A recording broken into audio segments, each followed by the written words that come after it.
तो पहले क्वेश्चन में क्या बोला है कि 3 और 6 दो संख्याओं का तीसरा अनुपात क्या होगा, ठीक है?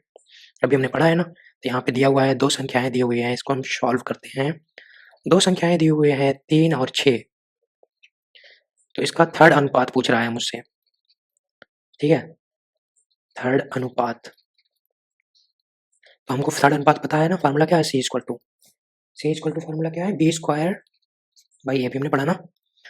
तो हम इसमें वैल्यू रख देंगे, वो आंसर आ जाएगा। C=B कितना दिया हुआ है? B दिया हुआ है 6, ए दिया हुआ है 3, तो बी स्क्वायर बराबर हो जाएगा 6 का स्क्वायर 36, 3 हो जाएगा 3 और इसको कट करेंगे तो हो जाएगा 12। C=12, 12 होगा करेक्ट आंसर। ऑप्शन बी है इसका करेक्ट आंसर। चलो क्वेश्चन नंबर 2 करते हैं। क्वेश्चन नंबर 2 में क्या बोल रहा है? दो संख्याओं के बीच का अनुपात 2:3 है। यदि प्रत्येक संख्या में 2 जोड़ा जाए तो अनुपात 3 और 4 का हो जाता है। तो मूल संख्याओं का योग ज्ञात कीजिए, ठीक है? तो इसको हम सॉल्व करते हैं, ये भी सिंपल क्वेश्चन है। जो क्वेश्चन में बोलता है सिर्फ उसको फॉलो करेंगे ना, आसानी से क्वेश्चन सॉल्व हो जाएगा। तो यहाँ पे दिया हुआ है दो संख्याओं के बीच का अनुपात है 2:3, मतलब दोनों का अनुपात क्या है? 2:3, ठीक है? तो मान लेते हैं वो संख्याएं क्या है, माना दोनों संख्याएं क्या है, एक है 2x, एक है 3x, ये ओरिजिनल संख्याएं हैं, ठीक है? प्रत्येक संख्या में 2 जोड़ा जाए, ठीक है? 2x में 2 जोड़ देते हैं और फिर क्या करते हैं, 3x में भी 2 जोड़ देते हैं, तो वो क्या हो जाता है? तो उसका अनुपात 3 और 4 का हो जाता है, ठीक है? क्वेश्चन में यही बोला, मैंने वही कर दिया। अब इससे मुझे x का वैल्यू मिल जाएगा, तो यहाँ इसको सॉल्व करते हैं अब हम। 4 इधर जाएगा तो क्या हो जाएगा? 4 दूनी 8x प्लस 8 इक्वल टू 3 त्रिका 9x प्लस 6, तो 8 इधर जाएगा हो जाएगा x, 6 इधर आएगा तो -2, तो हो जाएगा x बराबर हो जाएगा 2। यहाँ से मुझे x बराबर 2 मिल गया, तो दोनों वैल्यू मिल जाएंगी। दोनों हमने कितना माना था? 2x और 3x, तो इसका मतलब 2x बराबर हो जाएगा 2 दूनी 4, एक हो जाएगा और एक हो जाएगा 3 दूनी 6, दो संख्या ये हो जाएंगी। पूछा क्या है? दोनों संख्याओं का योग पूछा है, मतलब दोनों का योग क्या हो जाएगा? 4 प्लस 6 बराबर 10, 10 हो गया इसका करेक्ट आंसर, मतलब ऑप्शन सी है इसका करेक्ट आंसर। चलो नेक्स्ट क्वेश्चन पे चलते हैं। नेक्स्ट क्वेश्चन में क्या बोल रहा है? पी क्यू के सीधे समानुपात है, मतलब डायरेक्टली प्रोपोर्शन है। क्यू बराबर 7 हो, पी बराबर 15 हो, तो क्यू 14 होने पर पी का मान क्या होगा? ओके, तो इसको हम सॉल्व करते हैं। क्या बोल रहा है? पी और क्यू के डायरेक्टली प्रोपोर्शनल है, मतलब पी क्यू डायरेक्टली प्रोपोर्शन है, ठीक है? तो इसको हम ऐसे भी लिख सकते हैं, पी इक्वल टू के इंटू क्यू, के कोई कॉन्स्टेंट है, ठीक है? अगर क्यू का वैल्यू 7 है, पी का वैल्यू 15 है, दिया हुआ है, ठीक है? अगर p वैल्यू 7 है तो p, जब p 15 है, मतलब p का वैल्यू 15 है तो q है 7, k इंटू 7। यहाँ से मुझे k का वैल्यू मिल गया, k बराबर हो गया 15/7, ठीक है? ये मिल गया मुझे। अब पूछ रहा है अगर q 14 है तो p का मान क्या होगा, ठीक है? इस इक्वेशन में q 14 है, p बराबर k इंटू q कितना दिया हुआ है? 14 है, तो मुझे p का मान निकालना है। तो k का वैल्यू मुझे इस इक्वेशन से मिल गया, p बराबर k का वैल्यू रखेंगे 15/7 इंटू 14, 7 दूनी 14, p बराबर हो जाएगा 30। ये हो जाएगा करेक्ट आंसर। ऑप्शन सी है इसका करेक्ट आंसर। चलिए क्वेश्चन नंबर 4 को सॉल्व करते हैं। क्वेश्चन नंबर 4 में क्या बोल रहा है? 260 किलोग्राम चावल को 3 भागों में इस प्रकार विभाजित किया जाता है। पहले भाग दूसरे भाग से 5 किलोग्राम अधिक है और इसका अनुपात तीसरे भाग से 1:3 है। तो तीनों का अलग-अलग किलोग्राम क्या होगा? ओके, ये भी सिंपल क्वेश्चन है। तो इसको हम सॉल्व करते हैं। एक दिया हुआ है 260 केजी चावल का एक कोई बोरा है बहुत बड़ा, उसको मैंने 3 भागों में डिवाइड किया करता है वो, ठीक है? 1, 2, 3। पहला भाग दूसरे भाग से 5 किलोग्राम अधिक है और पहले भाग का तीसरे भाग से अनुपात है 1:3, ठीक है? तो मान लीजिए पहला भाग है x, ठीक है? पहला भाग, ये 3 भाग है, मान लीजिए पहला भाग है x, तो दूसरा भाग कितना बोला है? दूसरा भाग 5 किलोग्राम, पहले भाग स दूसरे भाग से 5 किलोग्राम ज़्यादा है, तो मतलब दूसरा भाग हो जाएगा x - 5। तीसरा भाग क्या हो जाएगा? 1:3 है, तो ये तीसरा भाग हो जाएगा 3x। ओके, तो हम तीनों को जोड़ देंगे। तीनों को जोड़ने पे कितना आएगा? तीनों को जोड़ने पे आएगा 260, तो ये हो जाएगा x plus x 2x plus 3 5x minus 5 equal to 260, 5x equal to 265, x equal to हो जाएगा 5x इक्वल टू 265, तो x इक्वल टू हो जाएगा 53। 265 इंटू 5 डिवाइडेड बाई 5 होगा 53। इसका मतलब x हो गया, एक किलोग्राम होगा 53 केजी होगा एक। अब ये 53 में से 5 घटाएंगे तो ये हो जाएगा 48, ये हो जाएगा 53 इंटू 3 हो जाएगा 53 इंटू 3 159, ये तीनों है ना 53 48 5159, ये बी है इसका करेक्ट ऑप्शन। चलो क्वेश्चन नंबर 5 को हम सॉल्व करते हैं। क्वेश्चन नंबर 5 में ये बोल रहा है कि 1250 रुपए को ए बी सी में इस प्रकार बांटते हैं। ए को बी के हिस्से का 2/9 भाग मिलता है, सी को ए के हिस्से का 3/4 भाग मिलता है। तो ए बी और सी में कितना कितने रुपए बटे। ठीक है, इसको भी सॉल्व करते हैं हम। सेम उसी टाइप का क्वेश्चन है ये भी। तो एक आदमी के पास है 1250 रुपया, 3 लोगों में बांटता है, एक है ए, एक है बी, एक है सी। तो बोल रहा है ए को बी के हिस्से का 2/9 भाग मिलता है। मान लो बी यहाँ पे x है, तो ए को कितना मिला, बी का 2/9 भाग मिला, मतलब x का 2/9, x इंटू 2/9, ए का वैल्यू ये हो गया। और सी को ए का 3/4 मिला, मतलब ए कितना है, ए है 2/9x, इसका 3/4, मतलब 3/4 का गुणा कर दो। तो इसको सिंप्लीफाई करेंगे तो ये हो जाएगा x/6। ठीक है, तो यहाँ पे 3 मुझे मिल गया, ए का मिल गया मुझे, ए का कितना मिला मुझे, ए का मिला 2x/9 plus x/6 equal to हो गया 1250। ठीक है, इसको हम जोड़ देंगे, एलसीएम आएगा 18, 9 दूनी 18, 2 दूनी 4x plus 18x plus 6 3 18 3x। तो इसको हम सॉल्व करके इस तरह से लिख सकते हैं, 18 4 22 3 25x, 25x/18 इक्वल टू 1250। ठीक है, 25x/18 इंटू 1250, इसको हम लिख सकते हैं 25 से इसको कट करेंगे, 25 50 भर जाएगा, फिर यहाँ से मिल जाएगा मुझे x का वैल्यू 18 इंटू 50 हो जाएगा, x का वैल्यू हो जाएगा 900। ठीक है, x का वैल्यू मिल गया मुझे 900, तो हम सारा वैल्यू निकल जाएगा हमको यहाँ से फिर।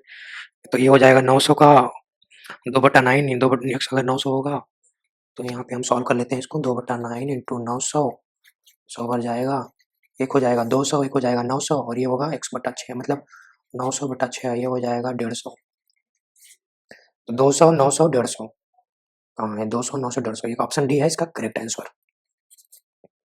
चलो अब क्वेश्चन नंबर 6 को सॉल्व करते हैं। क्वेश्चन नंबर 6 में ये बोला हुआ है 4 5 16 का चौथा अनुपात 4 है, और चौथा अनुपात तथा 4 और 6 का मध्य अनुपात का योग कितना होगा। ओके, तो हमको क्या करना है, 4 5 और 16 का फोर्थ अनुपात निकालना है और इसका माध्य का योग निकालना है। ठीक है, ओके, तो सबसे पहले हम इसका फोर्थ अनुपात निकालते हैं।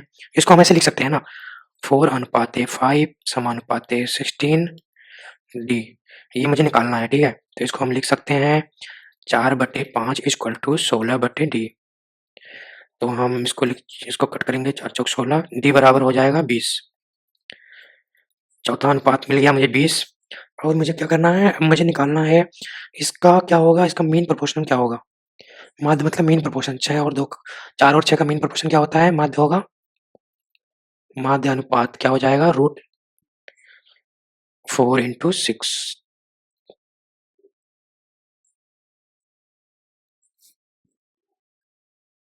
ये 6 यहाँ पे 16 है, ये यहाँ पे एक गलत टाइप हो गया हमसे।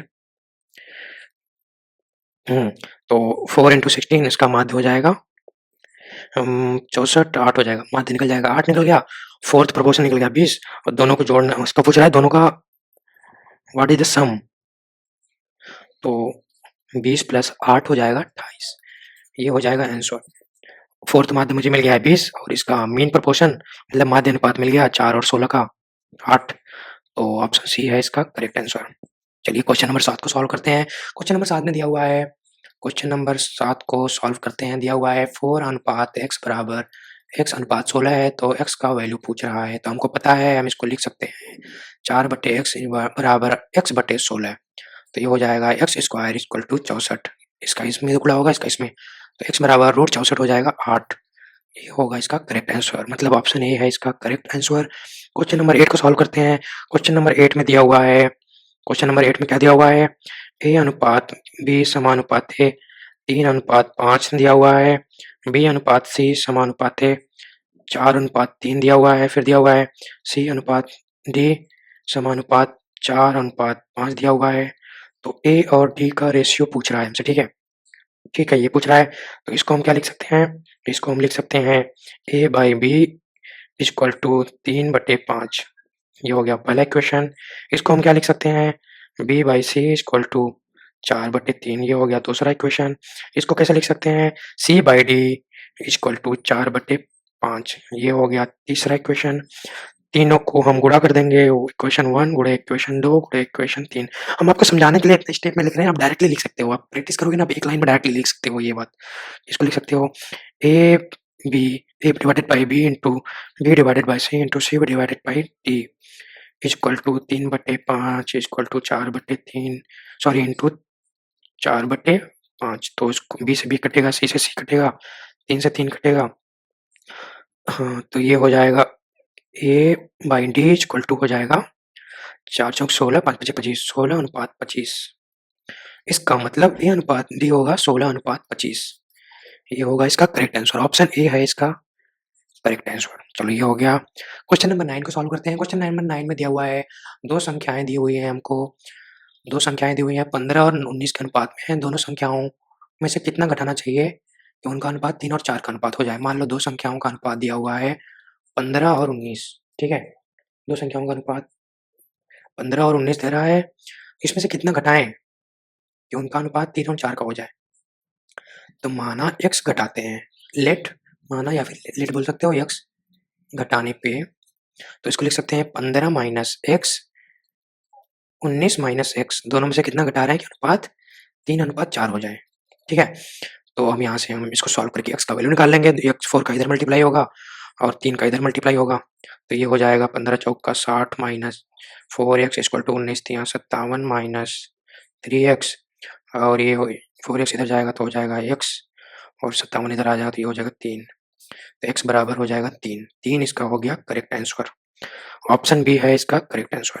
चलो ये हो गया। अब लास्ट क्वेश्चन को सॉल्व करते हैं। लास्ट क्वेश्चन में क्या बोल दिया है कि संख्या 2 3 और 9 का तीसरा अनुपात, इसका तीसरा अनुपात और संख्याओं 3 5 और 9 का चौथा अनुपात के बीच का डिफरेंस क्या है। ओके, तो हम इसको सॉल्व करते हैं। तो ये इसका पूछ रहा है, इसका जैसे संख्या दी हुई है ना 2:3, इसको हम लिख सकते हैं, पहला टर्म को लिख सकते हैं। तीसरा अनुपात पूछ रहा है ना, ये मान लो ये पूछ रहा है और 9 है तो इसको लिख सकते हैं 2/3 इक्वल टू x/9। तो यहाँ से मुझे x का वैल्यू मिल जाएगा 6, ठीक है। ये तीसरा अनुपात मिल गया मुझे, थर्ड प्रोपोर्शन ये मिल गया। और पूछ रहा है 3 5 और 9 का चौथा अनुपात। इसका मतलब इसको लिख सकते हैं 3 5 9 चौथा अनुपात x, ये मतलब y ये पूछ रहा है मुझसे मान लो, ठीक है। तीसरा पूछता तो 9 को इधर लिखते थे, तीसरे को हम यहाँ पे फाइंड कर लेते। तो इसको लिख सकते हैं 3/5 इक्वल टू 9/y। तो हम इसको लिख सकते हैं 3 से 9 कटेगा 3 जाएगा तो y बराबर हो जाएगा 15। तो दोनों का पूछ रहा है, ये थर्ड अनुपात, ये है फोर्थ अनुपात। दोनों का डिफरेंस कितना हो जाएगा, दोनों का डिफरेंस कितना हो जाएगा 15 माइनस 6, 15 माइनस 6 हो जाएगा 9। 9 होगा इसका करेक्ट आंसर। ऑप्शन हमने सही से टाइप नहीं कर पाया, यहाँ पे 1 9 बना देते हैं, 9 है इसका।